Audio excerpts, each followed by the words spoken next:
नमस्कार, बहुत स्वागत है आपका जी न्यूज की खास पेशकश ज्योतिष गुरु में।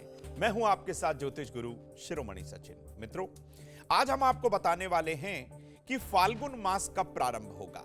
और भाई, इस फाल्गुन मास को संपूर्ण शुभता की ओर ले जाने के लिए, संपूर्ण फाल्गुन मास शुभता पाने के लिए, भरपूर लाभ की प्राप्ति के लिए आपको कौन से देवी देवता की पूजा अर्चना करनी है, इस मंथ के अंदर, इस मास के अंदर कौन से ग्रह को आप विशेष रूप से बल दें ताकि संपूर्ण महीना आपको धन का लाभ भी हो।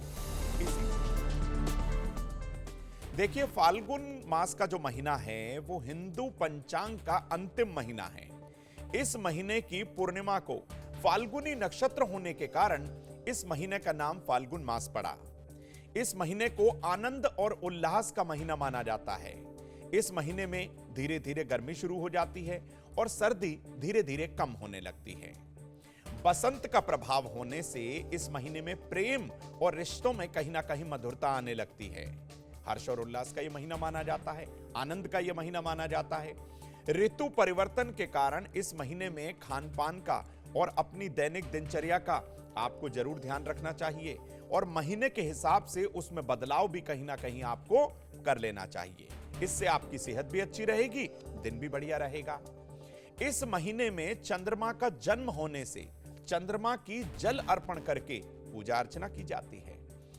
मन की चंचलता को नियंत्रित करने का प्रयास भी किया जाता है क्योंकि इसी मंथ में चंद्रमा का जन्म हुआ था। इस बार फाल्गुन मास 25 फरवरी 2024 से 25 मार्च 2024 तक रहने वाला है। अब आपको बताते हैं कि फाल्गुन मास में आपको क्या क्या सावधानियां बरतनी चाहिए। फाल्गुन महीने की शुरुआत से ही प्रयास करके आप शीतल या फिर सामान्य जल से स्नान करना शुरू कर दें। संभव हो अगर आप बीमार नहीं हैं तो आप गर्म पानी से बिल्कुल ना नहाइएगा। रात्रि के समय भोजन में अनाज का आपको कम से कम प्रयोग करना है। अधिक से अधिक फल सब्जियों का आपको सेवन करना चाहिए। कपड़े थोड़ा सा रंगीन और सुंदर आपको पहनने चाहिए। सुगंध का प्रयोग करना चाहिए। प्रतिदिन भगवान कृष्ण की पीले फूल और फलों से पूजा अर्चना जरूर करनी चाहिए। शुद्ध घी का आपको दीपक भी उनके मंदिर में प्रज्वलित करना चाहिए। इस महीने में यानी कि फाल्गुन मास में आपको नशीली चीजों से, मांसाहार से, तामसिक भोजन से अपने आप को बिल्कुल दूर रखना चाहिए। अब आपको बताते हैं कि फाल्गुन मास में भगवान कृष्ण की कैसे करनी चाहिए पूजा अर्चना।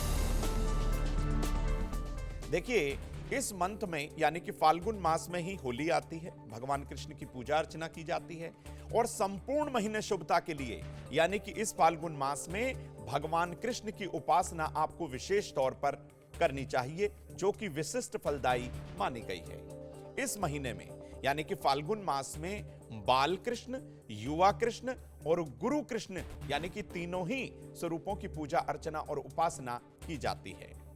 निसंतानों के लिए, जिनको संतान की प्राप्ति नहीं हो पाई, वो बाल कृष्ण की पीले फूलों से पूजा अर्चना सुबह के समय जरूर करें, आपको लाभ होगा।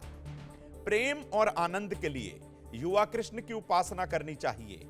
अगर आप प्रेम प्राप्ति में सफल नहीं हो पाए हैं तो आपको युवा कृष्ण की पूजा अर्चना करनी चाहिए और इत्र का प्रयोग जरूर करें। ज्ञान के लिए, बुद्धि विवेक के लिए, वैराग्य के लिए आपको भगवान कृष्ण के गुरु कृष्ण की स्वरूप की पूजा अर्चना जरूर करनी चाहिए। किसी आसन पर बैठें, उनका ध्यान करें, उनके मंत्रों का अनुसरण करें, जाप जरूर करें।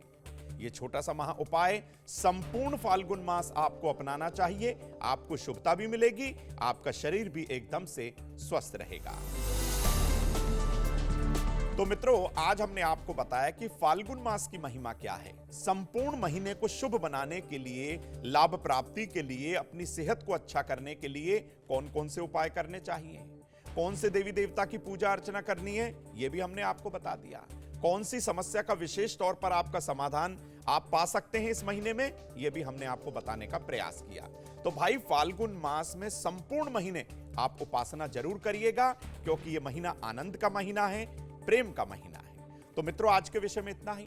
फिर किसी नए विषय को लेकर ज्योतिष गुरु आपके समक्ष आएंगे। जुड़े रहिए जी न्यूज के साथ। दीजिए मुझे इजाजत। नमस्कार।